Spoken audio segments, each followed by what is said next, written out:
Being in the South, the SEC is the top dog when it comes to sports. We are going to be giving you all stories from around the SEC, game commentary, and player reports to give you a look from the athletes themselves into the world of athletics. This is SEC Fanatic.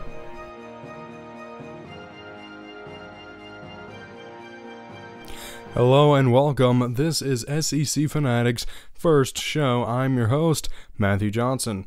So we're going to be giving you all some news, a player of the week, and an inside look into Dance Line. So without further ado, let's get started. So just as kind of a first news segment on sports, I've always kind of thought to myself, what exactly is the history of sports?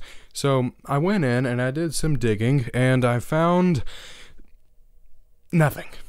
It's really hard for me to actually go back and trace what the history of sports was because no one's really quite sure. There are some people who say that, you can look at the Bible and there's wrestling in that, so some people say that's the first sport. Some people look to the Olympics, the first ones that were held in Greece, I believe, and they say that the foot race was the first sport. If you count marbles as a sport, Egypt has marble games, so marbles could be a sport. But again, no one's quite sure. If you would like to dive deeper, I would recommend taking a look at a website. It's called topinsports.com. They give a really in-depth analysis by sport, the history by sport.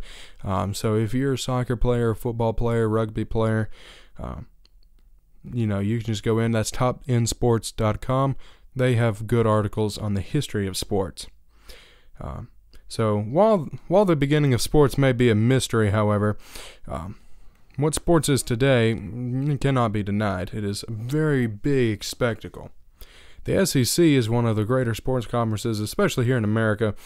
So let's take a look at one of its best players. It's time for the player of the week. Okay, so the player of the week that I picked out is a man by the name of Jack Leftwich. He is a Florida pitcher from Orlando, Florida. And here are just a few stats to him.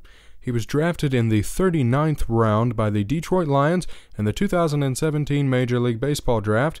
And then he came back to college for this year, and he's ranked number 45 in the class of 2017 by Perfect Game, and the number 13th right-hand pitcher, number 7th overall in the state of Florida, and the number 1 right-handed pitcher in the state.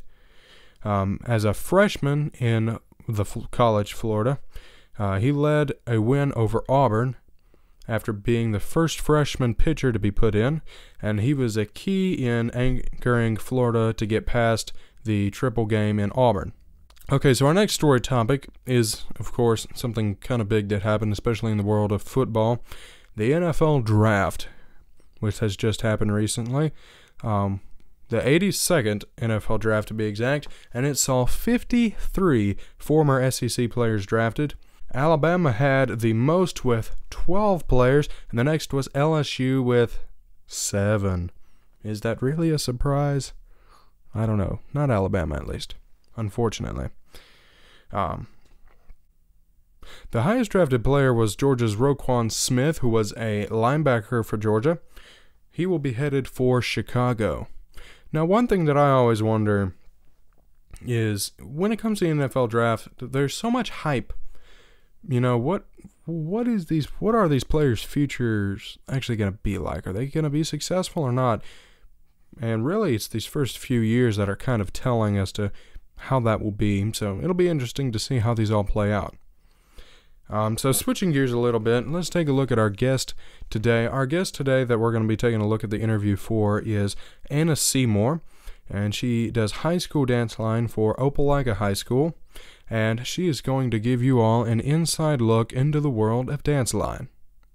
Okay, so when did you join Dance Line? I joined Dance Line, I tried out for it at the end of my 8th grade year, and then in 9th grade I made the line, which I was really surprised and I was really happy. But I did it all through 9th grade, and I tried it again at the end of 9th grade, and so hopefully my 10th grade year will will be, one to beat. Okay, so in your opinion, what colleges have the best dance line programs? Well, I've had the privilege of going to Bandorama, which is a local thing where a bunch of marching bands around the area come together, and Auburn University comes, and AUMB is a very excellent marching band. Not only are their winds and percussion really good, but their auxiliaries are also really good, and watching their dance line was really, really eye-opening, and it was really cool to see such a talented group of girls performing together. Yeah. Awesome. Okay, so in your opinion, what makes someone good at dance line or not? I think, well, you kind of have to have a natural love for music and for performing, but the most important thing is probably just good school spirit, school pride, and just having a kind heart and an open heart, and being open to helping other people, because if somebody's struggling with something, or even if it's not dance, even if it's something else, you might need to help them. And working with the band, which is such a huge organization, you meet all kinds of people, and so I just think having a positive attitude and having good school spirit and school pride, and also the ability to perform, and it comes over time. Yeah. Alrighty. So, moving forward, what are your goals for dance line? I want to do dance line all throughout high school. I did it in 9th grade, I'm going to do it in 10th grade, and I hope to do it 11th and 12th. And I really love the band, and I love performing, and so that's just something like once I did it in 9th grade, I was like, wow, I really, really enjoy this. I want to continue this as long as I can. Yeah, alright. Okay, so last question. But what would you say to anyone out there who's looking to join dance line? I would say that it's going to be a whole lot of hard work. Band camp is a really, really tough couple of weeks. You're going to be exhausted. There's going to be days where you're so sore you don't want to get out of bed, or you're trying to stretch and you can't get it all the way. You're kind of frustrated, but all that hard work definitely pays off. It took me a while to get used to it, but by the middle of the season, you're having so much fun, and most of the pain from stretching has gone away, and you're not really as sore anymore. And I just say, have a good attitude. If you've never performed before, or you've never danced before, or done anything like that before, that doesn't necessarily matter as long as you try. That's the biggest thing. You just have to try and work hard, and your skills will improve. All right, thank you. Okay, so what's so important to you about dance line? I really enjoy dance line, and I think it's really important to me and to all the other girls that are on the line, because you really get a family, kind of like a big group of sisters, and it really helps me improve my dancing skills. I've improved so much, and I've learned a whole lot thanks to Ms. Holiday, who's our coach. Thank you, Anna.